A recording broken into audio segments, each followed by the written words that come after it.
بسم اللہ الرحمن الرحیم الحمد للہ رب العالمین والصلاة والسلام علی اشرف الانبیاء والمرسلین وعلی آلہ واصحابہ اجمعین ومن تبعہم باحسان الی یوم الدین اما بعد۔ لائق صد احترام بزرگوں، دوستوں اور بھائیوں اور معززات ماؤں، بہنوں، بیٹیوں اور خواتین اسلام، آپ سب کو آج کے درس تفسیر میں خوش آمدید کہتا ہوں۔ جیسا کہ آپ جانتے ہیں کہ نبی کریم صلی اللہ علیہ وسلم کا ارشاد گرامی ہے کہ جب کچھ لوگ اللہ کے گھروں میں سے کسی گھر میں جمع ہوتے ہیں اور وہ اللہ کی کتاب کو پڑھتے ہیں اور اس کی کتاب کے اندر جو کچھ اللہ کے احکامات ہیں وہ سیکھتے اور سکھلاتے ہیں، تو اللہ تعالیٰ ایسے لوگوں کو 4 انعامات نصیب کرتا ہے، عطا کرتا ہے۔ کن لوگوں کو؟ جو اللہ کے گھروں میں سے کسی گھر میں اکٹھے ہوتے ہیں اور اکٹھے ہو کر کیا کرتے ہیں؟ اللہ کی کتاب کو پڑھتے ہیں اور اللہ کی کتاب میں جو اللہ کے احکامات ہیں، دین کے احکامات ہیں، وہ سیکھتے اور سکھلاتے ہیں، ایک دوسرے کو بتلاتے ہیں۔ اللہ انہیں 4 انعامات نصیب کرتا ہے۔ پہلا انعام یہ کہ اللہ رب العزت کی طرف سے ان پر سکینت نازل ہوتی ہے، جس سے اس مجلس کے اندر موجود لوگوں کے دلوں کو راحت نصیب ہوتی ہے اور دلوں کو سکون حاصل ہوتا ہے۔ اور دوسرا انعام یہ کہ اللہ رب العزت کی رحمت ایسے لوگوں کو ڈھانپ لیتی ہے۔ اور تیسرا انعام یہ کہ فرشتے ایسی مجلس کو گھیر لیتے ہیں۔ اور چوتھا انعام یہ کہ اللہ رب العزت ایسے لوگوں کا ان فرشتوں کے سامنے تذکرہ کرتا ہے جو فرشتے اللہ کے پاس موجود ہیں۔ یہ 4 انعامات حاصل ہوتے ہیں ایسے لوگوں کو جو کہ اللہ کے گھروں میں سے یعنی مسجدوں میں سے کسی مسجد میں آ کر اس طرح قرآن مجید کو پڑھتے ہیں اور ایک دوسرے کو قرآن مجید پڑھ کر اس سے سیکھتے ہیں اور اس کو سکھلاتے ہیں۔ اللہ تعالیٰ سے دعا کرتے ہیں کہ اللہ ہم سب کو یہ 4 انعامات نصیب فرمائے۔ اللہ رب العزت ہمیں اپنی رحمتوں سے نوازے اور اللہ رب العزت ہماری ٹینشنوں اور ہماری پریشانیوں کو ختم فرمائے۔ ہمیں اللہ رب العزت دل کا سکون نصیب فرمائے۔ جتنی زندگی باقی ہے وہ سلامتی کے ساتھ، دل کے سکون کے ساتھ گزر جائے، اور خاص طور پر ایمان کی سلامتی کے ساتھ۔ ایمان کی سلامتی جو ہے وہ بہت ہی ضروری ہے۔ اللہ ہم سب کو ایمان کی سلامتی نصیب فرمائے۔ میرے بھائیوں اور میری ماؤں اور بہنوں، اس سے پہلے کہ میں آج کا درس شروع کروں، ایک ضروری بات یہ کہنا چاہتا ہوں کہ خصوصاً ہماری ماؤں بہنوں کے حوالے سے مجھے یہ پتہ چلا ہے کہ بعض خواتین یہ درس تفسیر توجہ کے ساتھ نہیں سنتی اور وہ مشغول رہتی ہیں یا تو اپنے بچوں میں یا پھر مختلف ان کی ایکٹیویٹیز ہوتی ہیں، جن میں سے ایک ایکٹیویٹی یہ ہے کہ وہ کھانے پینے میں ہی لگی رہتی ہیں، اور ایک قسم کا ایسے لگتا ہے کہ جیسے کوئی پارٹی ہو رہی ہے یا جیسے کوئی فنکشن اٹینڈ کرنے آئی ہوئی ہیں، اور یہ بہت دکھ اور افسوس کی بات ہے۔ مجھے جب یہ پتہ چلا تو یقین مانے مجھے بہت ہی افسوس ہوا کہ بھائی یہ اللہ کا گھر ہے اور مسجد ہے اور یہاں اللہ کا کلام پڑھا جا رہا ہے، اور اللہ کا کلام پڑھ کر اس کی تفسیر بیان کی جا رہی ہے، اور کئی خواتین جو ہیں وہ اپنی دنیا میں لگی ہوئی ہیں یا آپس میں بیٹھ کر ایک دوسرے سے گپ شپ ہو رہی ہیں یا بچوں کے ساتھ لگی ہوئی ہیں یا کھانے پینے میں لگی ہوئی ہیں۔ یہ سب کی بات نہیں کر رہا۔ بعض خواتین جن کی وجہ سے پھر شور بھی ہوتا ہے، اور ان کی وجہ سے دیگر وہ خواتین جو واقعتاً سننے کے لیے آتی ہیں، سیکھنے کے لیے آتی ہیں، ان کو بھی ظاہر ہے کہ اس سے تشویش ہوتی ہے۔ تو یہ بہت ہی دکھ کی بات ہے۔ میں اپنی ماؤں، بہنوں، بیٹیوں سے یہ گزارش کروں گا کہ اللہ کے گھر کے آداب کا خیال رکھیں۔ اللہ کے گھر کے آداب ہوتے ہیں، یہ کوئی عام جگہ نہیں۔ آپ اللہ کے گھر میں بیٹھیں، لہذا اللہ کے گھر کے آداب کا خیال رکھیں اور ہمتاً یکسو ہو کر متوجہ ہو کر اللہ کا کلام سنیں اور اللہ کے کلام کی جو تفسیر بیان کی جا رہی ہے اس سے سیکھیں اور اس میں جو اللہ کا دین بتلایا جاتا ہے، اللہ کے احکامات جو بتلائے جاتے ہیں وہ سیکھ کر کے جائیں۔ اور یہ بات میں اپنے تمام بھائیوں سے بھی کرتا ہوں اور اپنی تمام ماؤں بہنوں سے بھی کرتا ہوں۔ آخر ہمارے یہاں آنے کا مقصد کیا ہے؟ مقصد یہی ہے نا کہ ہم اللہ کی کتاب کو پڑھیں اور اللہ کے دین کو سیکھیں، اور اللہ کا دین سیکھ کر اگر ہم اللہ کے دین پہ عمل نہیں کرتے تو پھر کیا فائدہ ہے ہمارے آنے کا؟ الحمدللہ ہم نے قرآن مجید کی تفسیر جو ہے یہ شروع سے یعنی سورۃ الفاتحہ سے سٹارٹ کی تھی اور آج ہم بالکل آخری صورتوں میں پہنچے ہیں الحمدللہ، اور انشاءاللہ میں امید کرتا ہوں کہ اگلے جمعہ کو انشاءاللہ ہم یہ تفسیر ختم کر لیں گے۔ لیکن ساتھ ہی یہ بھی بتلا دوں کہ تفسیر یہ ختم ہونے کا مطلب یہ نہیں کہ ہم نے قرآن سیکھ لیا، نہیں، میں اللہ کی قسم کھا کے کہتا ہوں کہ اگر ہم 100 مرتبہ بھی قرآن کی تفسیر پڑھیں تو یہ بھی کم ہے، یہ بھی کم ہے۔ 100 مرتبہ بھی اگر قرآن کی تفسیر پڑھیں تو کم ہے، چاہیے کہ ہم تو ابھی پہلی مرتبہ ختم کر رہے ہیں۔ انشاءاللہ یہ سلسلہ کنٹینیو رہے گا۔ آپ حضرات سے گزارش یہ ہے کہ آپ اللہ کی کتاب کو سیکھنے کے لیے، دین کو سیکھنے کے لیے، جس طرح آپ ماشاءاللہ پہلے بھی شوق سے تشریف لاتے ہیں، کئی ہمارے دوست ایسے ہوں گے کہ ماشاءاللہ شروع سے ہی وہ تفسیر کا درس اٹینڈ کر رہے ہوں گے، یہاں آ کر یا آن لائن سنتے ہوں گے، دیکھتے ہوں گے، تو یہ سلسلہ انشاءاللہ جاری رہے گا۔ یہ جذبہ، یہ شوق، یہ ولولہ آپ کے اندر رہنا چاہیے۔ اللہ تعالی ہم سب کو اس کی توفیق دے۔ اعوذ باللہ من الشیطان الرجیم، بسم اللہ الرحمن الرحیم۔ القارعۃ ما القارعۃ وما ادراک ما القارعۃ۔ کھٹکھٹانے والی، وہ کیا ہے کھٹکھٹانے والی، اور آپ کو کیا معلوم کہ وہ کھٹکھٹانے والی کیا ہے؟ القارعہ کا جو لفظ ہے یہ قیامت کے ناموں میں سے ایک نام ہے۔ قیامت کے مختلف نام ہیں، جیسا کہ الواقعہ، الطامہ، الصاخہ، الغاشیہ، الساعہ، مختلف نام ہیں جو قرآن مجید کے اندر ذکر کیے گئے ہیں۔ انہی ناموں میں سے ایک نام یہ القارعہ ہے۔ القارعہ، کھٹکھٹانے والی۔ قیامت کے دن کو کھٹکھٹانے والی کیوں قرار دیا گیا؟ اس لیے کہ آپ کو معلوم ہے کہ قیامت کی ابتدا یعنی قیامت کے دن کے قیام کی ابتدا جو ہے وہ سور میں پھونکے جانے کے بعد جو آواز ہوگی، بہت ہی خوفناک آواز، بہت ہی خوفناک، دہشت ناک آواز ہوگی۔ وہ آواز اتنی خطرناک اور خوفناک ہوگی کہ وہ کھٹکھٹاتے ہوئے وہ لوگوں کے دلوں کو چیرتے ہوئے گزر جائے گی۔ یہ ہے وہ کھٹکھٹانے کا معنی۔ قرع الباب، کہ فلاں نے دروازے کو کھٹکھٹایا۔ آواز اگر مناسب ہو تو ٹھیک ہے، لیکن آواز اگر بہت ہی زیادہ ہو تو انسان اس سے چونک جاتا ہے، ایک دم چونک جاتا ہے۔ تو یہ جو آواز ہوگی نا سور پھونکنے کی، یہ بہت ہی خوفناک آواز ہوگی۔ اس کی وجہ سے لوگ کانپ اٹھیں گے، لوگوں کے اندر شدید قسم کا خوف جو ہے وہ ان کے اوپر طاری ہو جائے گا۔ اس لیے کہ القارعہ، کھٹکھٹانے والی۔ مل قارعہ، کیا ہے وہ کھٹکھٹانے والی؟ وما ادراک، اور آپ کو کیا معلوم؟ مل قارعہ، کہ وہ کتنی خوفناک ہے وہ کھٹکھٹانے والی قیامت۔ یہ انداز اور اسلوب اللہ رب العزت کا یہ بیان کر رہا ہے کہ اللہ رب العزت قیامت کے دن سے ڈرا رہے ہیں۔ کاش کہ ہمارے دلوں کے اندر قیامت کا خوف پیدا ہو، قیامت کا ڈر پیدا ہو۔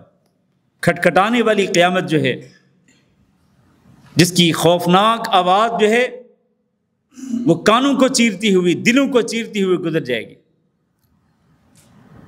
تو یہ اس دن ہوگا پھر کیا؟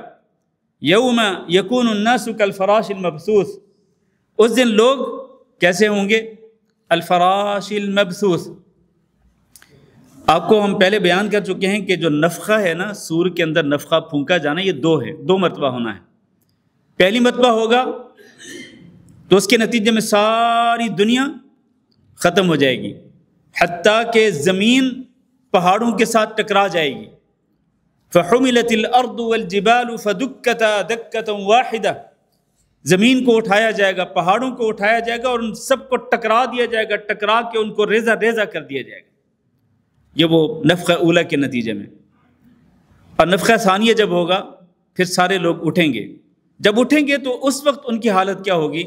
یہ نفخہ ثانیہ کے بعد اس دن لوگ ایسے ہوں گے کالفراش، جیسے پروانے ہوتے ہیں، المبثوث، بکھرے ہوئے۔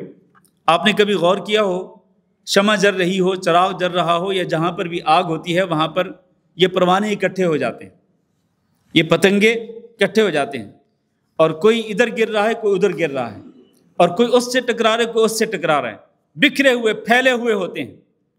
بالکل اسی طرح سے لوگ جب اٹھیں گے تو یہی ان کی حالت ہوگی، بکھرے ہوئے، منتشر۔ اور اس کی ایک اور شکل اللہ رب العزت نے، ایک اور مثال اللہ تعالیٰ نے دوسری جگہ پہ یوں ارشاد فرمائی، بیان فرمائی کہ خش عن ابصارہم، لوگوں کی نظریں جھکی ہوئی ہوں گی، یخرجون من الاجداث، وہ قبروں سے جب نکلیں گے تو ایسے ہوں گے کأنہم جراد منتشر، جیسے کہ بکھری ہوئی پھیلی ہوئی ٹڈیاں ہیں۔ ابھی کل ہی میں ایک کلپ دیکھ رہا تھا، تو کلپ کے اندر دکھایا جا رہا تھا کہ ٹڈیاں جو ہیں وہ بے شمار تعداد میں، ان گنت تعداد کے اندر وہ پھیلی ہوئی ہیں، بکھری ہوئی ہیں، اور ایک قاری قرآن پڑھنے والا یہ آیت پڑھ رہا ہے، یعنی بالکل ادھر قرآن کی آیت پڑھی جا رہی ہے اور ادھر وہ سامنے وہ منظر دکھایا جا رہا ہے کہ کس طرح ٹڈیاں جو ہیں وہ کس طرح کثیر تعداد میں، ان گنت تعداد کے اندر ہوتی ہیں، پھیل جاتی ہیں، بکھر جاتی ہیں۔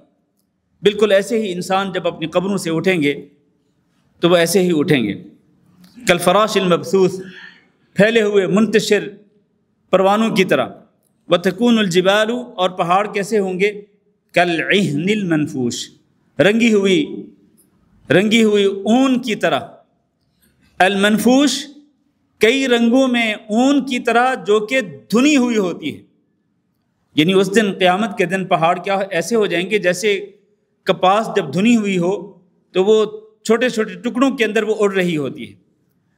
وَيَسْأَلُونَكَ عَنِ الْجِبَالِ فَقُلْ يَنْسِفُهَا رَبِّي نَسْفًا، آپ سے لوگ پوچھتے ہیں پہاڑوں کے بارے میں، تو قیامت کے دن آپ کا رب ان پہاڑوں کو کیا کرے گا؟ ان پہاڑوں کو ریزہ ریزہ کر دے گا، اور یہ ایسے اڑ رہے ہوں گے جیسے کپاس اڑ رہی ہوتی ہے۔ کپاس کے گالے جس طرح اڑ رہے ہوتے ہیں، اسی طرح سے یہ پہاڑ ریزہ ریزہ ہو جائیں گے۔ فَأَمَّا، پھر اس کے بعد کیا ہوگا؟ یہ قیامت کی ایک جھلک، ایک سین، ایک منظر اللہ تعالیٰ نے بیان فرمایا۔ پھر اس کے بعد کیا ہوگا؟ پھر ظاہر ہے کہ لوگوں کے اعمال کا وزن ہوگا، ترازو گاڑے جائیں گے۔ وَنَضَعُ الْمَوَازِينَ الْقِسْطَ لِيَوْمِ الْقِيَامَةِ، قیامت کے دن ہم ایسے ترازو گاڑ دیں گے کہ جن کے ذریعے اللہ رب العزت نے انصاف پر مبنی فیصلے کرنے ہیں۔ وَالْوَزْنُ يَوْمَئِذٍ الْحَقُّ، اس دن وزن برحق ہوگا، اور وزن تین چیزوں کا ہوگا، وزن اعمال کا بھی ہوگا، وزن عمل کرنے والے لوگوں کا بھی ہوگا، اور وزن نامہ اعمال کا بھی ہوگا، یعنی وہ نامہ اعمال جن کے اندر لوگوں کے اعمال لکھے ہوئے ہوں گے، وہ بڑے بڑے رجسٹر، وہ بڑے بڑے دفتر جو ہیں وہ میزان کے اندر رکھے جائیں گے۔ نیکیوں والے پلڑے کے اندر وہ نام اعمال رکھے جائیں گے جن کے اندر نیک اعمال ہوں گے، اور برائیوں والے پلڑے کے اندر وہ نام اعمال رکھے جائیں گے جن کے اندر برے اعمال لکھے ہوئے ہوں گے۔ تین چیزوں کا وزن ہوگا۔ تو اللہ تعالیٰ فرماتے ہیں جب وزن ہوگا نا، فَأَمَّا مَنْ ثَقُلَتْ مَوَازِينُهُ، وہ شخص جس کے ترازو بھاری ہو جائیں گے، یعنی نیکیوں کے ساتھ جن کے ترازو نیچے جھک جائیں گے اور ادھر برائیوں والے پلڑے اوپر اٹھ جائیں گے، نیکیوں کا وزن زیادہ ہوگا، برائیوں کا وزن کم ہوگا، فَهُوَ فِي عِيشَةٍ رَاضِيَةٍ، تو وہ شخص بڑی پسندیدہ زندگی گزارے گا۔ پسندیدہ زندگی کس میں؟ جنت میں، اور جنت کی نعمتوں میں۔ پسندیدہ زندگی، اللہ تعالی ہم سب کو ان میں شامل فرمائے۔ لیکن اس کے برعکس وَأَمَّا مَنْ خَفَّتْ مَوَازِينُهُ، جس کے میزان، جس کے ترازو ہلکے ہو جائیں گے، یعنی ہلکے ہونے کا مطلب یہ ہے کہ نیکیوں کا وزن کم ہوگا اور برائیوں کا وزن زیادہ ہوگا، فَأُمُّهُ هَاوِيَةٌ، اس کا ٹھکانہ ہاویہ ہوگا۔ ہاویہ کا معنی ہے گڑھا، لیکن یہ جہنم کے ناموں میں سے ایک نام ہے ہاویہ، اس لیے بعد میں فرمایا وَمَا أَدْرَاكَ مَا هِيَ، آپ کو کیا معلوم کہ وہ ہاویہ کیا ہے؟ پھر خود ہی اللہ تعالیٰ نے جواب دیا، اس کی ہولناکی کو بیان کر کے، اس کی سنگینی کو بیان کر کے، اس کے بارے میں لوگوں کو خوف میں مبتلا کر کے اللہ اس کا جواب دیتے ہیں کہ وہ ہاویہ کیا ہے، جس کے اندر ان لوگوں کو ڈالا جائے گا، پھینکا جائے گا کہ جن کی نیکیوں کا وزن کم اور برائیوں کا وزن زیادہ ہو جائے گا۔ تو فرمایا نار حامیہ، وہ بہت ہی شدید قسم کی آگ ہوگی، اس گڑھے کے اندر، اس ہاویہ کے اندر جہنم کی آگ ہوگی۔ اور وہ آگ کیسی ہوگی، کتنی سخت ہوگی؟ اللہ کے رسول صلی اللہ علیہ وسلم نے ارشاد فرمایا کہ اگر جہنم کی آگ کے 70 حصے کیے جائیں تو صرف ایک حصہ آگ کا وہ ہے جو وہ پوری دنیا کے اندر جلائی جا رہی ہے۔ 70 حصوں میں سے صرف ایک حصہ آگ کا وہ پوری دنیا کے اندر جلائی جا رہی ہے، اور 69 حصے جو باقی ہیں وہ پورے کے پورے کہاں ہیں؟ وہ جہنم کے اندر موجود ہیں، والعیاذ باللہ۔ اور رسول اکرم صلی اللہ علیہ وسلم نے فرمایا کہ جہنم کی آگ نے اللہ رب العزت کی بارگاہ میں شکایت کی اور کہنے لگی اکل بعضی بعضا، کہ میرا ایک حصہ دوسرے حصے کو کھائے جا رہا ہے، جہنم کی آگ کا ایک حصہ دوسرے حصے کو کھائے جا رہا ہے۔ تو اللہ رب العزت نے جہنم کو دو مرتبہ سانس لینے کی اجازت دی، چنانچہ جب وہ سانس باہر نکالتی ہے تو دنیا میں شدید گرمی آ جاتی ہے، اور جب وہ سانس واپس لیتی ہے تو دنیا میں سردی آ جاتی ہے۔ تو نبی کریم صلی اللہ علیہ وسلم نے ارشاد فرمایا کہ جب تم دنیا میں شدید گرمی محسوس کرتے ہو تو یہ جہنم کی آگ کے جوش کی وجہ سے ہوتی ہے۔ میرے عزیز بھائیوں، یہ ہے وہ نار حامیہ، شدید قسم کی آگ، جہنم کی آگ، کہ جو اس ہاویہ کے اندر ہوگی، اور اس کے اندر ایسے لوگوں کو پھینکا جائے گا جن کی نیکیوں کا وزن کم اور برائیوں کا وزن زیادہ ہوگا، والعیاذ باللہ۔ اس لیے ہم اللہ تعالیٰ سے دعا کرتے ہیں کہ اللہ ہم سب کو ایسی نیکیاں کرنے کی توفیق دے کہ جن نیکیوں کا وزن قیامت کے دن ہمارے ترازوؤں کے اندر نیکیوں کے وزن کو بڑھا دے۔ اللہ ہمیں وہ اعمال کرنے کی توفیق دے کہ جن کا اجر و ثواب اور جن کا وزن قیامت کے دن ترازو کے اندر، نیکی والے پلڑے کے اندر زیادہ ہو، اور اللہ تعالیٰ ان برائیوں سے بچنے کی توفیق دے کہ جن برائیوں کی وجہ سے لوگوں کو قیامت کے دن رسوائی کا سامنا کرنا پڑے گا اور اللہ کی پکڑ اور اللہ کے عذاب کا سامنا کرنا پڑے گا۔ اللہ ہمیں عذاب جہنم سے اور عذاب جہنم میں لے جانے والے اعمال سے بچنے کی توفیق دے۔ سورۃ التکاثر، بسم اللہ الرحمن الرحیم۔ الہاکم التکاثر، تمہیں غافل کر دیا التکاثر، زیادہ کی خواہش نے۔ اور کس چیز کی زیادتی کی خواہش؟ وہ اللہ تعالیٰ نے سورۃ الحدید کے اندر بیان فرمائی، اعلموا انما الحیات الدنیا لعب ولہو وزینۃ وتفاخر بینکم وتکاثر فی الاموال والاولاد۔ وتکاثر، یہ وہی تکاثر ہے، لفظ وہی ہے، یہاں صرف الف لام کے ساتھ ہے اور وہاں الف لام کے بغیر ہے۔ الہاکم التکاثر، وہاں ہے تکاثر فی الاموال والاولاد۔ دنیا کی زندگی کس چیز کا نام ہے؟ کہ بس ایک دوسرے سے زیادہ مال جمع کر لیں اور ایک دوسرے سے زیادہ اپنا خاندان بنا لیں۔ یہ دو چیزوں کے اندر کثرت، زیادہ مال، ہائے مال ہائے مال، اس چیز نے اللہ فرماتے الہاکم، تمہیں غافل کر دیا ہے۔ ہائے مال نے تمہیں غافل کر دیا ہے۔ ابن آدم کہتا ہے میرا مال میرا مال، اور اللہ تعالیٰ فرماتے ہیں کہ اے ابن آدم تیرا مال کون سا ہے؟ تیرا مال ایک تو وہ ہے جس کو تو کھاتا ہے، اس کو ختم کر دیتا ہے، نکال دیتا ہے، اور ایک وہ مال ہے جس کو تو پہنتا ہے اور کپڑوں کو بسیدہ پرانا کر دیتا ہے، اور ایک وہ مال ہے جو تم اللہ کے راستے میں خرچ کر کے آگے بھیجتے ہو، یہ ہے تمہارا مال۔ تم تو وہ سمجھتے ہو نا، تمہاری گاڑی تمہارا مال، تمہارا بنگلہ تمہارا مال، بینک بیلنس تمہارا مال، کوٹھی تمہارا مال، پراپرٹی پلازا اور بڑی بڑی بلڈنگز تمہارا مال، تم اس کو اپنا مال سمجھتے ہو نا۔ اللہ کے نزدیک وہ تمہارا مال نہیں، وہ مال وارثوں کا ہے، وہ تمہارا نہیں۔ وہ تمہاری موت کے ساتھ وہ تمہارے ہاتھ سے نکل جائے گا۔ جتنی مرضی تم پراپرٹیاں اکٹھی کر لو، بینک بیلنس بنا لو، موت آئے گی سب کچھ پیچھے رہ جائے گا۔ ہاں وہ مال آگے جائے گا، آپ کا وہ مال آگے جائے گا جو آپ نے اللہ کے راستے میں خرچ کیا، اس کا اجر و ثواب آپ کو نظر آئے گا، قبر کے اندر بھی اور قیامت کے دن بھی۔ الہاکم التکاثر، زیادہ سے زیادہ مال کی کثرت، مال کی خواہش، زیادہ سے زیادہ اولاد کی خواہش، اور زیادہ سے زیادہ بڑے منصب پر پہنچنے کی خواہش، یہ جو بھی کثرت ہے دنیا کی کثرت، اس نے تم کو غافل کر دیا۔ کتنا غافل کیا؟ اتنا غافل کیا کہ حتی زرتم المقابر، یہاں تک کہ تم قبرستان میں پہنچ گئے، یعنی موت آنے تک تمہیں ان چیزوں کی کثرت کی طلب نے تمہیں غافل کر رکھا ہے۔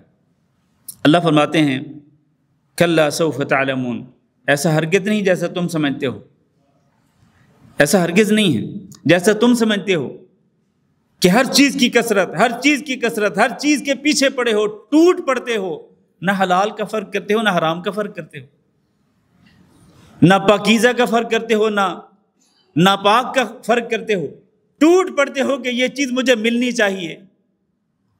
نہیں، ایسا ہرگز نہیں۔ سوف تعلمون، ان قریب جان لو گے اس کا انجام کیا ہوگا، کس قدر خوفناک انجام سے دوچار ہونا پڑے گا۔ ثم کلا سوف تعلمون، پھر ہرگز ایسا نہیں ہے جیسا تم سوچتے ہو کہ مال ہی سب کچھ ہے، دنیا ہی سب کچھ ہے، ایسا ہرگز نہیں۔ سوف تعلمون، تم ان قریب جان لو گے، پتہ چل جائے گا جب موت آئے گی۔ اللہ تعالیٰ وارننگ دے رہے ہیں، ڈرا رہے ہیں مجھے اور آپ کو۔ پھر فرمایا کلا، ایسا ہرگز نہیں، یعنی ایک بار نہیں، دو بار نہیں، 3 بار اللہ تعالیٰ فرماتے ہیں ایسا ہرگز نہیں جیسا تم سوچ رہے ہو۔ پھر اللہ فرماتے ہیں لو تعلمون علم الیقین، کاش کہ تم جان لو اور تمہیں یقینی علم حاصل ہو جائے کہ یہ چیز جس کے تم پیچھے پڑے ہوئے ہو یہ تمہارے لیے بہت ہی تباہ کن ہے، کاش کہ تم یقینی طور پر جان لو۔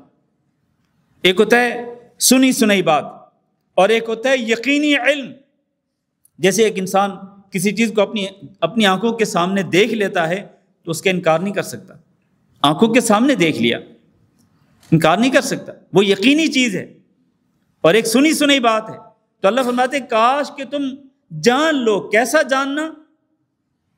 علم الیقین، یقینی جاننا، یقینی علم تمہیں حاصل ہو جائے۔ کس بات کا؟ کہ جس چیز کے پیچھے تم پڑے ہو، یہ دنیا اور دنیا کا فتنہ، یہ تمہارے لیے کیا ہے؟ بہت ہی خطرناک ہے، مہلک ہے، تباہ کن ہے۔ پھر اللہ تعالیٰ نے اس کے بارے میں ارشاد فرمایا کہ وہ تباہی کیا ہے، وہ جس چیز کے تم پیچھے پڑے ہوئے ہو وہ تمہیں کس تباہی سے دوچار کرے گی، وہ ہے لَتَرَوُنَّ الْجَحِيمَ، تم ضرور بھی ضرور جہنم کو دیکھو گے۔ پھر اللہ تعالیٰ نے دوبارہ فرمایا ثُمَّ لَتَرَوُنَّهَا عَيْنَ الْيَقِينَ، پھر تم ضرور بھی ضرور اس جہنم کی آگ کو دیکھو گے یقین کی آنکھ کے ساتھ، عین الیقین، یقین کی آنکھ کے ساتھ جہنم کی آگ کو دیکھو گے، ضرور بھی ضرور دیکھو گے، یقینی طور پر دیکھو گے۔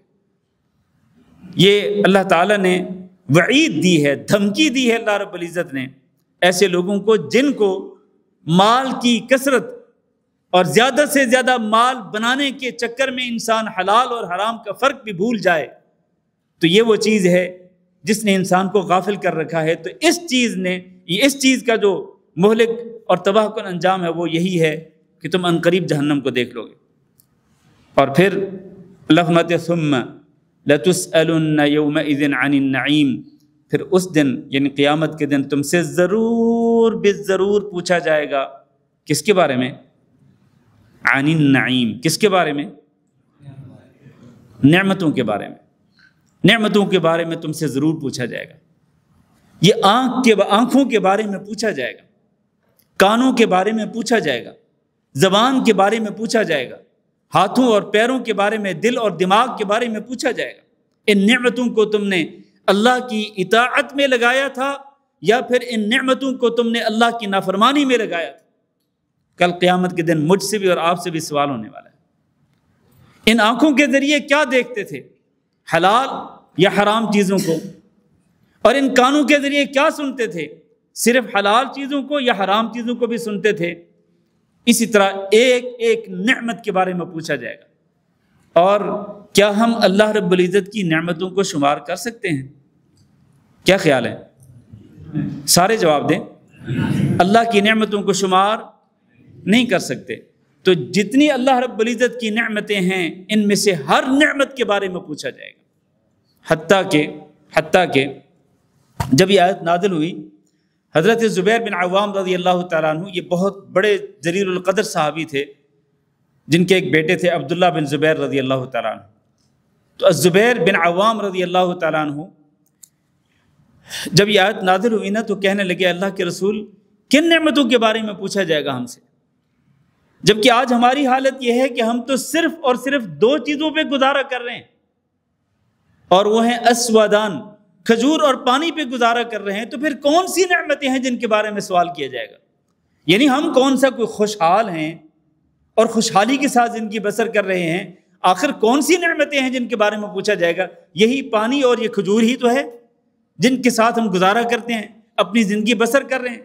جیسے کہ ہم نے ابھی اس سے پچھلے ہفتے ہم نے جو ایک کورس کیا، اور وہ بھی انشاءاللہ کل سے پھر ہم شروع کر رہے ہیں، الرقاق کا، دلوں کو نرم کرنے والی جو احادیث ہیں، دلوں پہ رقت طاری کرنے والی جو احادیث ہیں، صحیح بخاری سے ہم نے وہ پڑھی ہیں آن لائن۔ انشاءاللہ کل سے ہم دوبارہ ان کو شروع کر کے 4 دن کے اندر کمپلیٹ کریں گے باذن اللہ تعالیٰ۔ ان میں ہم نے ایک حدیث یہ بھی پڑھی تھی۔ کون سی حدیث؟ کہ نبی کریم صلی اللہ علیہ وسلم کے گھر میں، بلکہ آپ کے گھروں میں 2 مہینے آگ نہیں جلتی تھی۔ 2 مہینے کہ آگ جلا کر کھانے تیار کیے جاتے نہیں، آگ جلتی ہی نہیں تھی 2 مہینے۔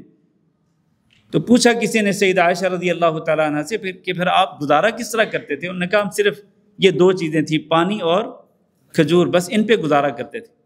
تو جو زبیر بن عوام رضی اللہ تعالیٰ عنہ نے جب نبی کریم صلی اللہ علیہ وسلم سے پوچھا کہ یہی 2 نعمتیں ہی تو ہیں ہمارے لیے، تو اللہ کے رسول نے فرمایا کہ ان 2 کے بارے میں بھی تم سے پوچھا جائے گا، ان 2 کے بارے میں بھی تم سے سوال کیا جائے گا۔ اور آج اللہ تعالیٰ نے ہمیں کتنی نعمتیں دی ہیں۔ وہ لوگ تو صرف کھجور اور پانی پہ گزارا کرتے تھے، ہمارے پاس تو کھانے پینے کی ہر چیز موجود ہے، ہر چیز موجود ہے۔ ہمارے گھروں کے اندر فریج بھرے رہتے ہیں کھانے پینے کی مختلف چیزوں کے ساتھ۔ ہم لطف اندوز ہوتے ہیں ان نعمتوں کے ساتھ، مزے لے لے کے کھاتے پیتے ہیں ان چیزوں کو۔ لیکن کبھی سوچا کہ قیامت کے دن اس کے بارے میں بھی پوچھا جائے گا، سوال کیا جائے گا ان نعمتوں کے بارے میں کہ یہ نعمتیں کھا پی کر، اور یہ جو انسان کے جسم کے اندر بے شمار نعمتیں ہیں، ان نعمتوں کو استعمال کر کے تم نے اللہ رب العزت کا شکر ادا کیا کہ اللہ رب العزت کی ناشکری کی؟ یہ پوچھا جائے گا مجھ سے بھی اور آپ سے بھی۔ ان نعمتوں کو استعمال کرنے کے باوجود ہم لوگ اللہ رب العزت کے شکر گزار بندے نہ بن سکے۔ اللہ تعالیٰ سے دعا کرتے ہیں کہ اللہ ہم سب کو ان نعمتوں کو صحیح طور پر استعمال کرنے کی توفیق دے، اور اللہ رب العزت ان بے شمار اور ان گنت احسانات پر اللہ ہمیں صحیح معنوں کے اندر شکر ادا کرنے کی توفیق دے۔ اور صحیح معنوں میں جو شکر ہے وہ صرف زبانی کلامی نہیں ہوتا کہ ایک انسان اپنی زبان سے کہہ دے کہ اللہ تیرا شکر ہے، الحمدللہ پڑھ لے۔ نہیں میرے بھائیوں، اس کے ساتھ ساتھ یہ ضروری ہے کہ ان تمام کی تمام نعمتوں کو ہم اللہ رب العزت کی اطاعت اور فرمانبرداری اس میں لگائیں، اور اللہ رب العزت کے حکم کے مطابق اور اللہ کے دین کے مطابق استعمال کریں۔ اور اللہ رب العزت کی نافرمانی نہ کریں۔ اللہ ہم سب کو اس کی توفیق دے۔ بسم اللہ الرحمن الرحیم والعصر ان الانسان لفی خسر۔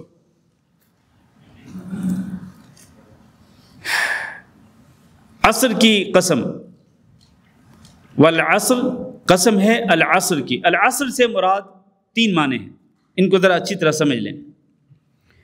العصر سے مراد زمانہ بھی ہے، اور العصر سے مراد عصر کا وقت بھی ہے، اور العصر سے مراد انسان کی زندگی بھی ہے۔ العصر سے مراد زمانہ۔ زمانہ کس چیز کا نام ہے؟ زمانہ یہ دن اور رات کے آنے کا نام ہے۔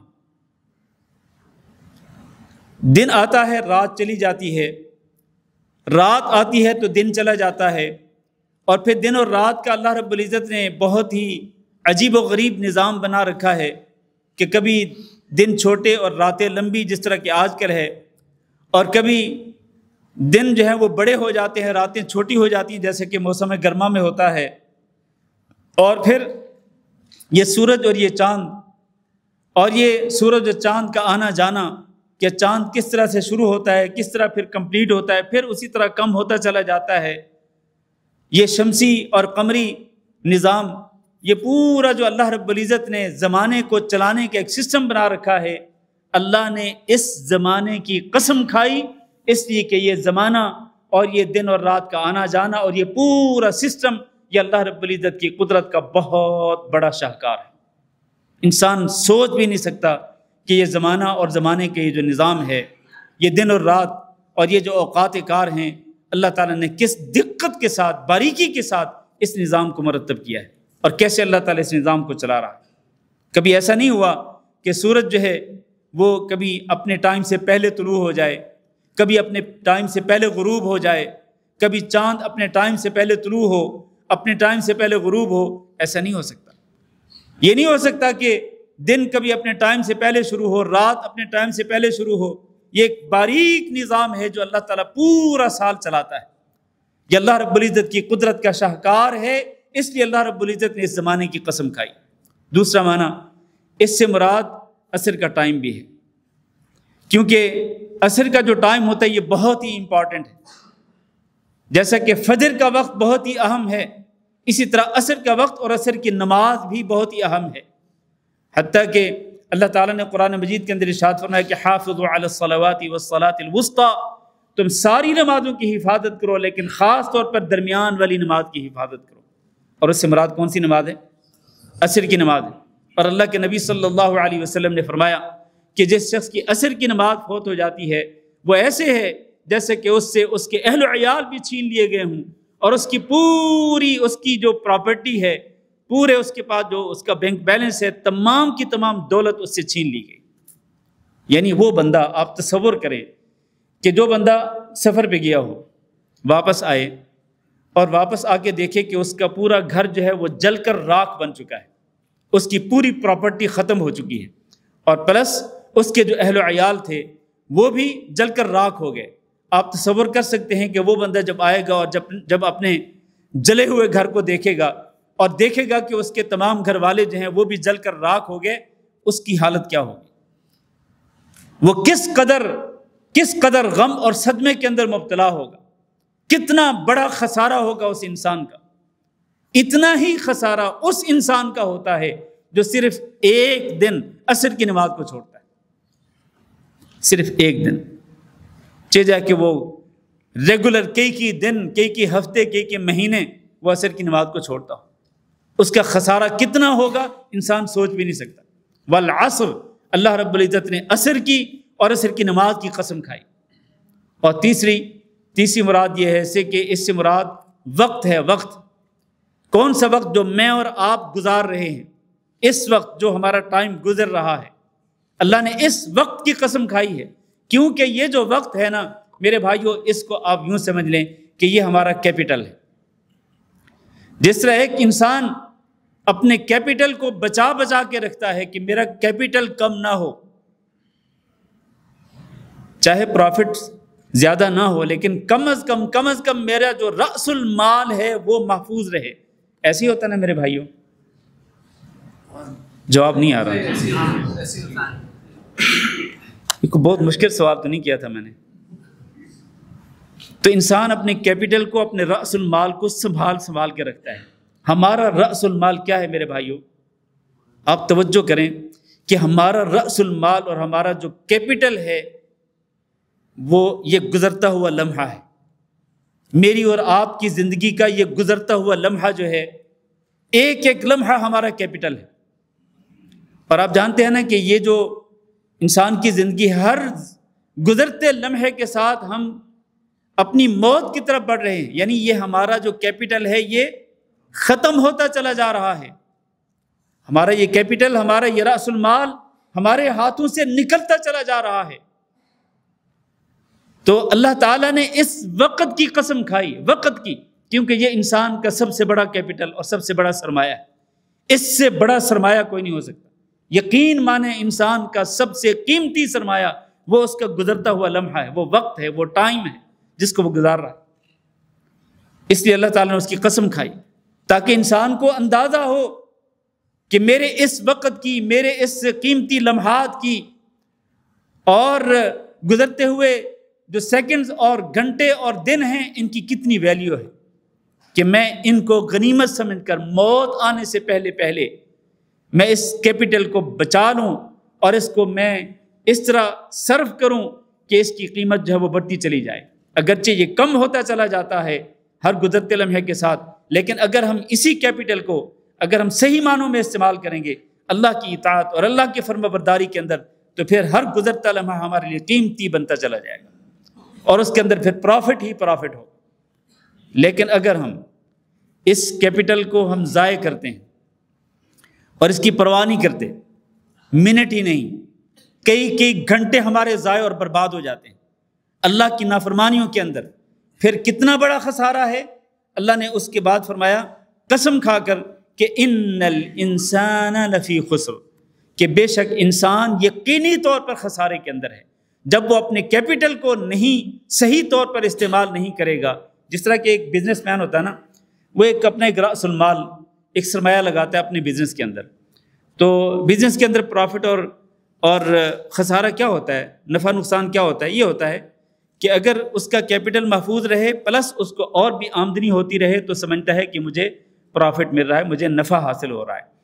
لیکن اگر اس کو آمدنی بھی نہ ہو پلس اس کا کیپٹل بھی آہستہ آہستہ کم ہوتا چلا جائے تو وہ کیا سمجھتا ہے کہ میرا کاروبار کیا ہو رہا ہے، خسارے کا شکار ہو رہا ہے. بالکل اسی طرح سے میرے عزیز بھائیوں، میں اور آپ اگر اس گزرتے وقت کی اگر ہم اہمیت کو اور اس کی ویلیو کو نہیں پہچانتے اور ہم اس کو برباد کرتے ہیں فضول کاموں کے اندر، خاص طور پر آج یہ جو موبائل ہے جس کے ذریعے ہم اپنے قیمتی اوقات کو برباد کر دیتے ہیں، یقین مانیں اس سے بڑا خسارہ کوئی نہیں ہو سکتا. یہ اللہ کہہ رہا، میں نہیں کہہ رہا، یہ اللہ کہہ رہا ہے ان الانسان لفی خسر. انسان، اور یہاں الانسان کے اندر جو الف لام ہے نا، اس کو کہتے ہیں یہ الف لام استغراق کے لیے. استغراق کا مطلب سارے کے سارے انسان، بنی نوع انسان، سارے کے سارے انسان یقینی طور پر خسارے میں ہیں اگر وہ اس قیمتی سرمایہ کی حفاظت نہیں کرتے. ہاں، 4 قسم کے لوگ ہیں جو کہ خسارے سے بچ جاتے ہیں. وہ کیا ہیں؟ الا الذین آمنوا وعملوا الصالحات، مگر وہ لوگ جو ایمان لائے اور جو اچھے عمل کرتے رہے اور جو ایک دوسرے کو حق بات کی وصیت کرتے رہے اور جو ایک دوسرے کو صبر کی تلقین کرتے رہے، جنہوں نے یہ 4 صفات کما حقہ اختیار کر لی، تو یہ 4 صفات اختیار کرنے والے لوگ اس خسارے سے بچ جائیں گے، اس نقصان سے بچ جائیں گے. میرے بھائیوں، ہم دنیا کے اندر دنیاوی اعتبار سے گھاٹے سے اور خسارے سے بچنے کی ہر ممکن سر توڑ کوشش کرتے ہیں کہ ہمارا خسارہ نہ ہو، کم از کم ہمارا جو اصل سرمایہ ہے وہ محفوظ رہے. لیکن یہ دینی خسارہ ہے، دینی خسارہ. میرے بھائیوں، ہمیں اس دینی خسارے سے بچنے کے لیے بھی سر توڑ کوشش کرنی ہوگی اور یہ 4 صفات ہمیں ویسے اختیار کرنی ہوگی جیسے ان کو اختیار کرنے کا حق ہے، کہ ہمارا ایمان بھی مکمل ہو اور ایمان کے ساتھ ساتھ ہم عمل صالح بھی کریں. وہ عمل صالح جو خالصتاً اللہ رب العزت کی رضا کے لیے ہو، جس میں کوئی ریاکاری دکھلاوا نہ ہو، اور وہ عمل رسول اکرم صلی اللہ علیہ وسلم کی سنت کے مطابق ہو، اور پھر اس کے ساتھ ساتھ ہم ایک دوسرے کو حق بات کی وصیت بھی کریں، تلقین بھی کریں، گھروں کے اندر نیکی کا حکم دیں اور ایک دوسرے کو نیکی کی تلقین کریں، اپنے اہل و عیال کو، اور برائی سے منع کریں، وتواصوا بالصبر۔ اور اس معاملے میں اگر آزمائشیں آتی ہیں، اپنے ایمان کو محفوظ رکھنے میں اگر آزمائش آتی ہے، اچھے عمل کرتے ہوئے اگر آزمائش آتی ہے، ایک دوسرے کو حق بات کی وصیت کرتے ہوئے اگر آزمائش آتی ہے، تو کیا کرنا ہے؟ صبر کرنا ہے۔ نہ صرف خود صبر کرنا بلکہ ایک دوسرے کو صبر کی تلقین کرنی۔ وتواصوا بالحق وتواصوا بالصبر۔ امام شافعی رحمہ اللہ کہتے ہیں کہ قرآن مجید کے اندر اللہ تعالیٰ نے ایک صورت ایسی نازل کی ہے کہ اگر اللہ تعالیٰ اس صورت کے علاوہ پورا قرآن نازل نہ کرتا تو وہ اکیلی صورت ہی کافی ہوتی، اور وہ کون سی صورت ہے؟ وہ سورۃ العصر ہے۔ اللہ تعالیٰ نے ایسے لگتا ہے کہ جیسے دریا کو کوزے میں بند کر دیا ہے۔ اللہ تعالیٰ نے پورے دین کو سمیٹ کر یہ 3 آیتوں والی چھوٹی سی صورت، جو قرآن مجید کی سب سے چھوٹی صورت نہیں کہتا کیونکہ سب سے چھوٹی صورت انا اعطیناک الکوثر ہے، اس کے بعد دوسرے نمبر پہ سب سے چھوٹی صورت، سیکنڈ لاسٹ جو چھوٹی صورت ہے، اس کے اندر اللہ تعالیٰ نے پورے دین کو سمیٹ کر رکھ دیا ہے۔ تو میرے بھائیوں، ہمیں اس کی فکر کرنی چاہیے کہ اللہ تعالیٰ نے تو تمام انسانوں کو خسارے والا قرار دیا ہے، تمام انسانوں کے بارے میں ارشاد فرمایا اور قسم کھا کر ارشاد فرمایا کہ سارے کے سارے لوگ خسارے کے اندر ہیں، یقینی طور پر گھاٹے کے اندر ہیں، لیکن گھاٹے سے اگر بچ سکتے ہیں تو وہ صرف اور صرف 4 صفات کو اختیار کرنے والے لوگ۔ اللہ تعالیٰ سے دعا کرتے ہیں کہ اللہ ہم سب کو یہ 4 صفات اختیار کرنے کی توفیق دے۔ بسم اللہ الرحمن الرحیم۔ ویل لکل ہمزۃ لمزہ۔ ہلاکت اور بربادی ہے ہر اس انسان کے لیے کہ جو ہمزہ عیب ٹٹولتا ہو، لوگوں کے عیب تلاش کرتا ہو، اور پھر عیب تلاش کر کے کیا کرتا ہو؟ لمزہ، وہ لوگوں کے پیٹھ پیچھے ان کے عیب بیان کرتا ہو، جس کو کیا کہتے ہیں؟ غیبت کہتے ہیں، کہ کسی کا عیب اس کی پیٹھ پیچھے بیان کیا جائے۔ تو ایسا ہر انسان جو عیبوں کی تلاش میں رہتا ہو اور پھر جب اس کو کسی کا عیب معلوم ہو تو پھر اس کو اس کے پیٹھ پیچھے بیان کرتا رہے، ایسے ہر انسان کے لیے، چاہے وہ مرد ہو چاہے وہ عورت ہو، ہر انسان کے لیے، ہر اللہ کے بندے کے لیے اور ہر اللہ کی بندی کے لیے ہلاکت اور بربادی ہے۔ ہلاکت اور بربادی، جو لوگوں کے عیبوں کی تلاش میں رہتے ہیں، اور اگر کوئی عیب مل جائے تو خوشی سے پھولے سماتے نہیں کہ مجھے فلاں کے بارے میں عیب کا پتہ چل گیا ہے، پھر وہ لوگوں کے سامنے بیان کرتا پھرتا ہے، اپنے بھائی کو ذلیل اور رسوا کرتا ہے، یا کوئی عورت اپنی بہن کو ذلیل اور رسوا کرتی ہے۔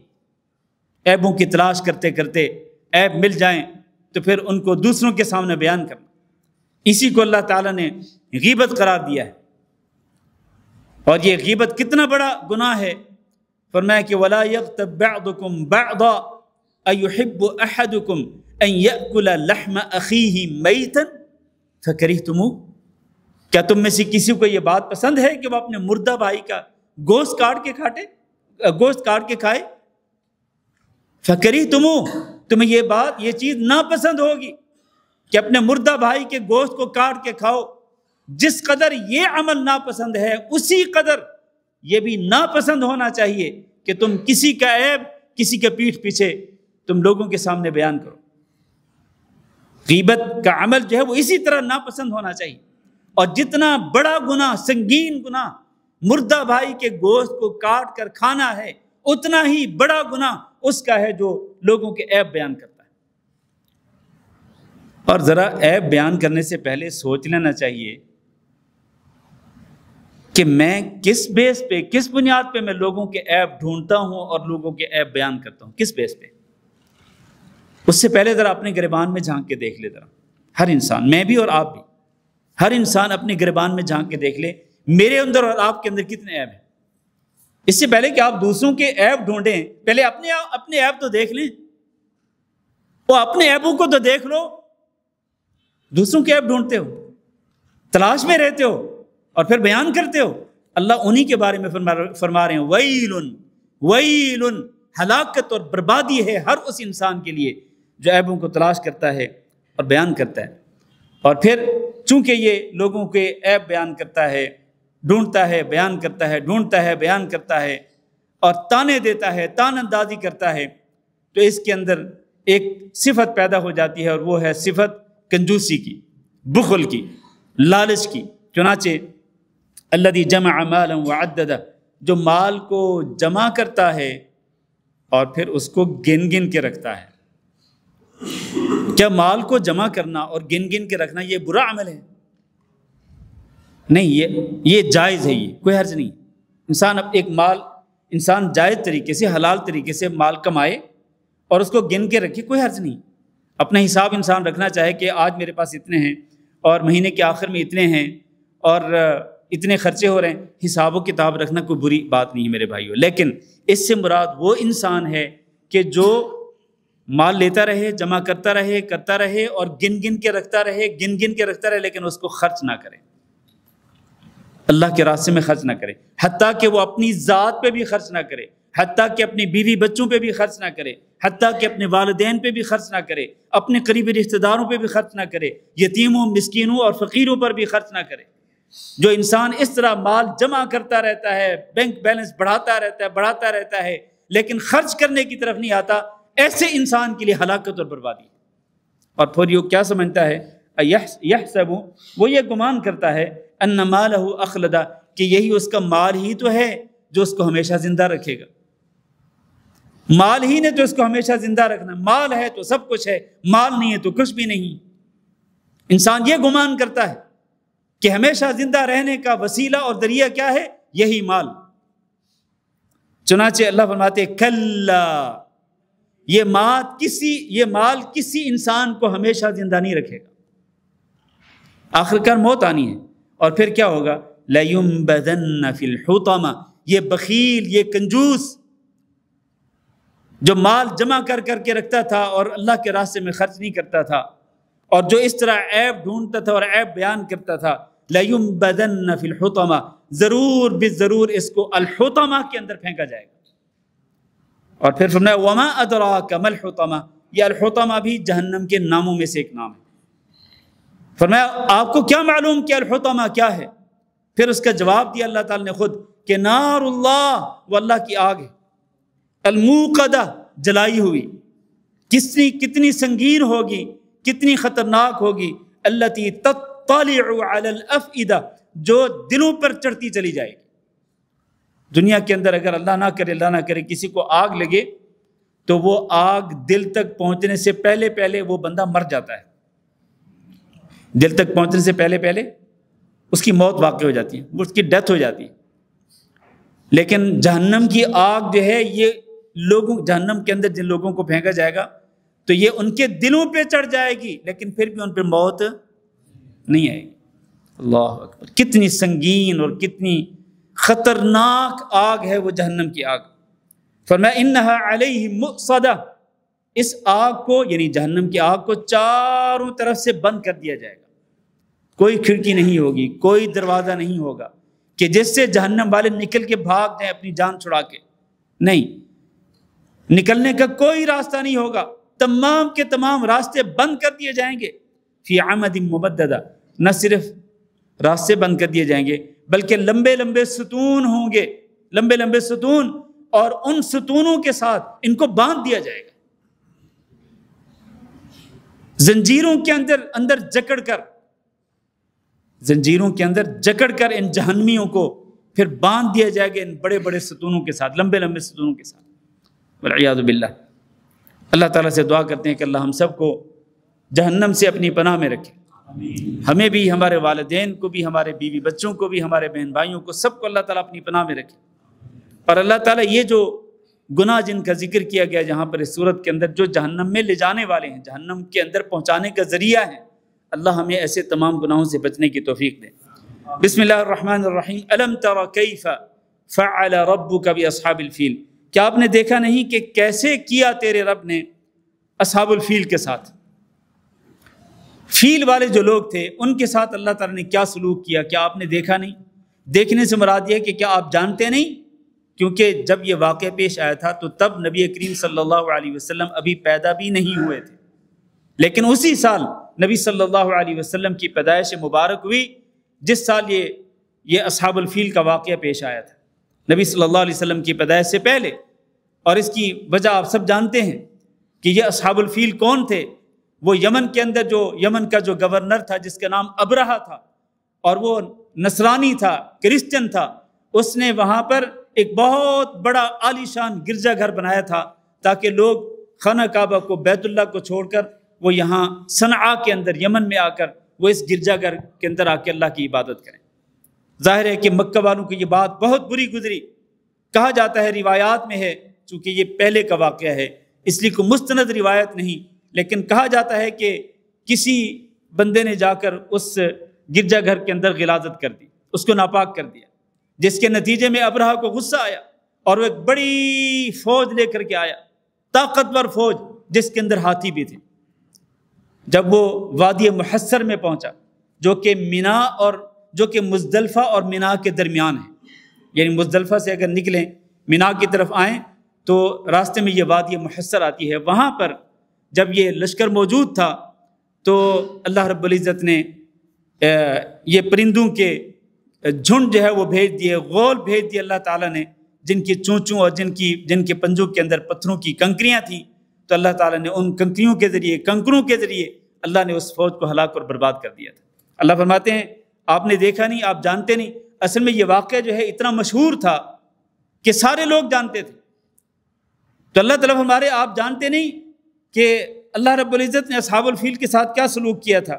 الم یجعل کیدہم فی تضلیل، اللہ تعالیٰ نے ان کی سازش کو کیا ناکام نہیں کیا تھا؟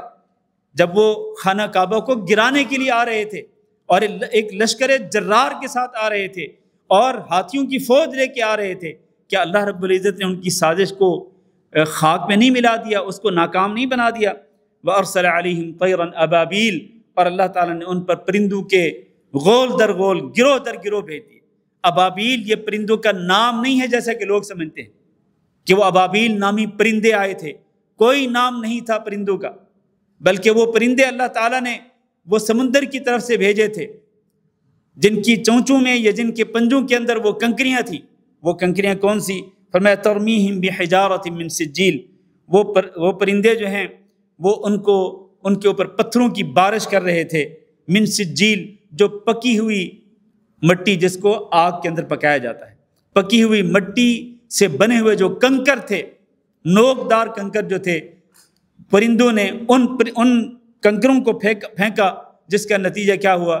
فجعلہم کعصف مأکول، اللہ رب العزت نے ان لوگوں کو ایسے کر دیا جیسے کہ کھایا ہوا بھوسا ہوتا ہے، عصف مأکول، کھایا ہوا بھوسا، یعنی ریزہ ریزہ کر دیا، اور ایسا ریزہ ریزہ کیا کہ ان کا گوشت ان کی ہڈیوں سے الگ ہو گیا، یعنی ان کے گوشت کو ادھیڑ کے رکھ دیا ان کنکروں نے جو کہ پرندے ان کے اوپر پھینک رہے تھے، ان کو نیست و نابود کر دیا، تباہ و برباد کر دیا اللہ رب العزت نے ان پرندوں کے ذریعے۔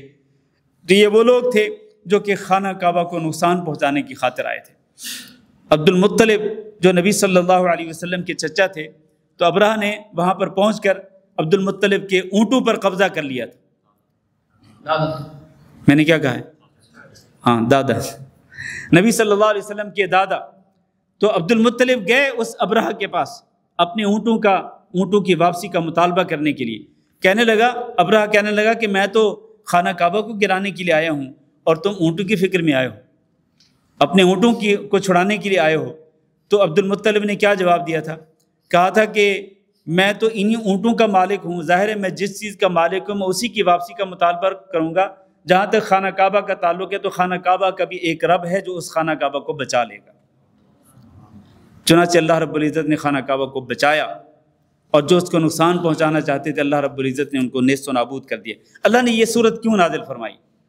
اصل میں اس میں وارننگ ہے مکہ والوں کے لیے، مکہ کے کافروں کے لیے، مکہ کے مشرکوں کے لیے، کہ اگر تم لوگوں نے بھی اپنا طرز عمل نہ چھوڑا، اپنی روش کو نہ چھوڑا، کہ تم نبی صلی اللہ علیہ وسلم پر ایمان نہیں لا رہے، نبی کے دین پر ایمان نہیں لا رہے، نبی کی اللہ رب العزت کی توحید کو قبول نہیں کر رہے، تو پھر تمہارا بھی وہی حشر ہوگا جو کہ اصحاب الفیل کا ہوا۔ اگلی صورت کا تعلق اسی صورت کے ساتھ ہے، اس لیے ہم وہ اگلی صورت بھی پڑھ لیں، پھر انشاءاللہ ختم کرتے ہیں۔ بسم اللہ الرحمن الرحیم۔ یہ سارا کچھ اللہ تعالیٰ نے کیوں کیا اصحاب الفیل کے ساتھ؟ کیوں؟ لِإِيلَافِ قُرَيْشٍ، قریش کے دلوں میں محبت پیدا کرنے کے لیے، قریش کو مانوس کرنے کے لیے۔ لِإِيلَافِ قُرَيْشٍ إِيلَافِهِمْ رِحْلَةَ الشِّتَاءِ وَالصَّيْفِ، ان کے دلوں کے اندر سردی اور گرمی کے سفر کی محبت پیدا کرنے کے لیے اللہ تعالیٰ نے اس بڑی فوج کو، لشکر جرار کو پرندوں کے ذریعے تباہ و برباد کر کے اللہ نے قریش پہ احسان کیا تھا، قریش پہ احسان کیا تھا اللہ رب العزت نے۔ کیوں؟ اس کی وجہ یہ ہے میرے بھائیوں، کیونکہ قریش جو تھے نا، یہ ایک تو پرامن شہر کے اندر تھے، یہ مکہ شہر پرامن شہر تھا، جبکہ اس کے آس پاس کے جو شہر تھے وہاں پر لوٹ مار ہوتی تھی، قتل و غارت گری ہوتی تھی۔ یہ مکہ محفوظ تھا کس وجہ سے؟ اللہ کے گھر کی وجہ سے، بیت اللہ کی وجہ سے، خانہ کعبہ کی وجہ سے۔ وَمَن دَخَلَهُ كَانَ آمِنًا، اللہ نے اس گھر کو امن والا بنایا تھا، اور ابراہیم علیہ السلام نے اسی شہر کے لیے دعا کی تھی، رب اجعل هذا بلدا آمنا، اللہ اس شہر کو امن والا شہر بنا دینا۔ تو خانہ کعبہ کی وجہ سے اللہ تعالیٰ نے اس شہر کو پرامن بنا دیا تھا۔ تو اللہ تعالیٰ نے جب خانہ کعبہ کی حفاظت کی، خانہ کعبہ کی حفاظت کی، ہاتھیوں والی فوج سے اپنے خانہ کعبہ کو بچایا، تو اللہ نے فرمایا اس میں ایک حکمت یہ ہے، حکمتوں میں سے ایک حکمت یہ ہے کہ تاکہ قریش کے دلوں کے اندر محبت پیدا ہو۔ کس چیز کی محبت پیدا ہو؟ خانہ کعبہ کی محبت پیدا ہو، اور پھر خانہ کعبہ کا جو رب ہے اس رب کی محبت پیدا ہو۔ ایک تو یہ احسان اللہ تعالیٰ نے ذکر کیا۔ دوسرا، ایلافہم رحلۃ الشتاء والصیف، ان کے دلوں میں پیار تھا اور ان کے دلوں میں محبت تھی، سردیوں کے سفر کی بھی اور گرمیوں کے سفر کی بھی۔ یہ قریش جو تھے نا، یہ 2 دفعہ سفر کرتے تھے۔ سردیوں کے اندر یہ سفر کرتے تھے یمن کی طرف، کیونکہ یمن گرم ملک تھا، اور گرمیوں کے اندر یہ سفر کرتے تھے شام کی طرف، کیونکہ شام ٹھنڈا ملک تھا۔ اور جب یہ سفر کر کے جاتے تھے تجارتی قافلے کے ساتھ، تو لوگ ان کا احترام کرتے تھے۔ کیوں؟ اس لیے کہ یہ خانہ کعبہ سے، مکہ مکرمہ سے آیا ہے، یہ قافلہ عربوں کا، یہ قافلہ مکہ سے آیا ہے، لوگ ان کا احترام کرتے تھے، لوگ ان کی خدمت کرتے تھے۔ تو یہ اللہ تعالیٰ فرماتے ہیں کہ اللہ تعالیٰ نے ان کے دلوں کے اندر سردی اور گرمی کے سفر کی محبت پیدا کر دی، جس کی وجہ سے یہ سفر کرتے تھے اور ان کو کوئی خوف نہیں ہوتا تھا، بے خوف ہو کر یہ سفر کرتے تھے۔ ورنہ اگر یہ سفر نہ کرتے تو پھر کیا ہوتا؟ پھر ان کو جو تجارتی منافع حاصل ہوتے تھے، جو فوائد حاصل ہوتے تھے، وہ فوائد ان کو حاصل نہیں ہونے تھے۔ اللہ تعالیٰ نے یہ احسانات ذکر کر کے فرمایا کہ اگر ان احسانات کی ویلیو اور ان احسانات کی قدر و قیمت کو جانتے ہو نا، تو پھر کیا کرو؟ فَلْيَعْبُدُوا رَبَّ هَذَا الْبَيْتِ، پھر ان کو چاہیے، ان قریش مکہ کو چاہیے کہ اللہ رب العزت کے ان احسانات کی قدر و قیمت کو پہچانتے ہوئے وہ اس گھر کے رب هذا البیت، اس گھر کے رب کی عبادت کریں۔ یعنی اس کا مطلب یہ ہے کہ نعمتوں کا تقاضا کیا ہے کہ اکیلے اللہ رب العزت کی عبادت کی جائے۔ یہ بات آپ کو سمجھ آئی ہے کہ نہیں آئی سمجھ؟ اللہ تعالیٰ نے اپنی نعمتوں کا ذکر کیا کہ ہم نے اصحاب الفیل کو ہلاک اور برباد کیا، قریش کو ہم نے عزت دی، قریش کا لوگ احترام کرتے تھے، قریش جہاں پر رہتے تھے اس شہر کو ہم نے امن والا شہر بنا دیا، اور پھر ان کے دلوں میں سفر کی محبت پیدا کر دی، گرمیوں کے سفر کی بھی، سردیوں کے سفر کی بھی، جس سے ان کو پروفٹ، ان کو بڑے بڑے منافع حاصل ہوتے تھے۔ اللہ نے یہ ساری نعمتیں ذکر کرنے کے بعد فرمایا کہ ان کو کیا کرنا چاہیے؟ اس گھر کے رب کی عبادت کرنی چاہیے۔ اس کا مطلب یہ ہے کہ نعمتوں کا حقیقی اور صحیح معنوں میں شکر کیا ہے؟ اللہ رب العزت کی عبادت، اور اللہ کی عبادت میں کسی کو شریک نہ بنایا جائے، یعنی شرک سے اپنے دامن کو بچایا جائے۔ پھر اللہ نے فرمایا یہ اس رب کا جو گھر ہے وہ کون ہے؟ الذی، اس گھر کا جو رب ہے، الذی اطعمہم من جوع جس نے ان کو بھوک سے کھانے کو دیا۔ یہ تو بھوکے تھے۔ ابراہیم علیہ السلام نے دعا کی کہ رب اجعل هذا البلد آمنا وارزق اہلہ من الثمرات، مکہ کے رہنے والوں کو اللہ پھلوں کا رزق عطا کرنا۔ یہ تو بھوکے تھے، اللہ تعالیٰ نے پوری دنیا سے پھلوں کو ان کی طرف بھیجا۔ آج بھی آپ دیکھ رہے ہیں پوری دنیا سے دنیا کے پھل جو ہیں وہ مکہ کی طرف بھیجے جاتے ہیں۔ تو یہ اللہ رب العزت کا احسان ہے، اللہ کا فضل ہے، اور ابراہیم علیہ السلام کی دعا کا نتیجہ ہے۔ تو فرمایا جس نے کھانے کو ان کو دیا، یہ تو بھوکے تھے، جس نے دیا ان کو کھانے کو، یہ اسی کی عبادت کریں اور اس کی عبادت میں کسی کو شریک نہ بنائیں۔ ایک دوسرا وآمنہم من خوف، ان کو خوف سے امن عطا کیا۔ یہ پہلے خوف کی حالت میں رہتے تھے، ڈر کی حالت میں رہتے تھے، اللہ تعالیٰ نے ان کو امن عطا کیا اور ان کے شہر کو امن والا بنا دیا۔ اس کا مطلب یہ ہے کہ یہ جو دو نعمتیں خاص طور پر بھوک ہو اور اس کی بنا پہ اللہ تعالیٰ کھانے کو کچھ دے دے، اور بد امنی ہو، خوف و ہراس ہو، وہاں اللہ تعالیٰ اگر امن دے دے تو ان دو نعمتوں کا خاص طور پر تقاضا ہے۔ ویسے ساری نعمتوں کا تقاضا ہے کہ اللہ رب العزت جو یہ نعمتیں عطا کرتا ہے اسی کی عبادت کی جائے اور اس کی عبادت میں کسی کو شریک نہ بنایا جائے۔ اللہ تعالیٰ سے دعا کرتے ہیں کہ اللہ رب العزت ہم سب کو اپنی عبادت کرنے کی توفیق دے، اور اللہ رب العزت ہمیں اپنی عبادت کے اندر اخلاص نصیب فرمائے، اور اللہ تعالیٰ ہم سب کو ریاکاری سے اور دکھلاوے سے محفوظ رکھے۔ اللہ تعالیٰ ہماری عبادتوں کو قبول فرمائے، نبی کریم صلی اللہ علیہ وسلم کی سنت کے مطابق عمل کرنے کی توفیق دے۔ ایک ضروری اعلان کرتا چلوں جو ابھی میرے ذہن میں آ گیا، ورنہ اکثر میں بھول جاتا ہوں، کہ آئندہ جمعرات کو عشاء کی نماز کے بعد تقریباً 7:45 بجے انشاءاللہ مرکز دعوت الجالیات کا ماہانہ پروگرام ہوگا جمعیت احیاء التراث الاسلامی قرطبہ کے مرکزی ہال میں، جہاں پر 2 خطابات ہونے ہیں انشاءاللہ تعالی۔ ان میں سے ایک خطاب میرا بھی ہوگا باذن اللہ تعالی۔ تو آپ حضرات سے گزارش ہے کہ آئندہ جمعرات کو تقریباً 7:45 بجے تک جمعیت احیاء التراث الاسلامی قرطبہ کے مرکزی ہال میں ضرور تشریف لائیں۔ وہاں پر انشاءاللہ آپ کو دروس بھی سننے کو ملیں گے، اور انشاءاللہ وہاں کھانا بھی ملے گا تمام حضرات کو۔ یہ ایک دعا کی اپیل کی گئی ہے، ہم جمعہ کے بعد بھی دعا کر چکے ہیں اور انشاءاللہ کرتے رہیں گے کہ اللہ تعالی ہمارے بھائی آدم صاحب کو شفائے کاملہ نصیب فرمائے، اور ہمارے بھائی نعیم صاحب جو ہیں ان کی والدہ فوت ہو گئے، اللہ تعالیٰ ان کی والدہ کو اللہ تعالیٰ ان کی قبر کو جنت کا باغیچہ بنائے، اللہ ان کی مغفرت فرمائے، اللہ ان کے درجات کو بلند کرے، اور اللہ رب العزت ہمارے تمام بیماروں کو شفائے کاملہ نصیب فرمائے۔ جتنے پریشان حال لوگ ہیں اللہ تعالیٰ سب کی پریشانیاں دور فرمائے، اللہ تعالیٰ ہماری اولادوں کو نیک بنائے، اور جن کے رزق کے معاملات کے اندر تنگی ہے اللہ تعالیٰ ان کے رزق کو وسعت عطا فرمائے، بابرکت رزق وسعت کے ساتھ عطا فرمائے، اور اللہ تعالیٰ رزق کی تنگیاں جو ہے وہ بھی دور فرمائے۔ اللہ رب العزت ہم سب کو دنیا کے ہر قسم کے فتنے سے اور ہر قسم کے شر سے اپنی پناہ میں رکھے، دین و دنیا کی خیر و بھلائی نصیب فرمائے۔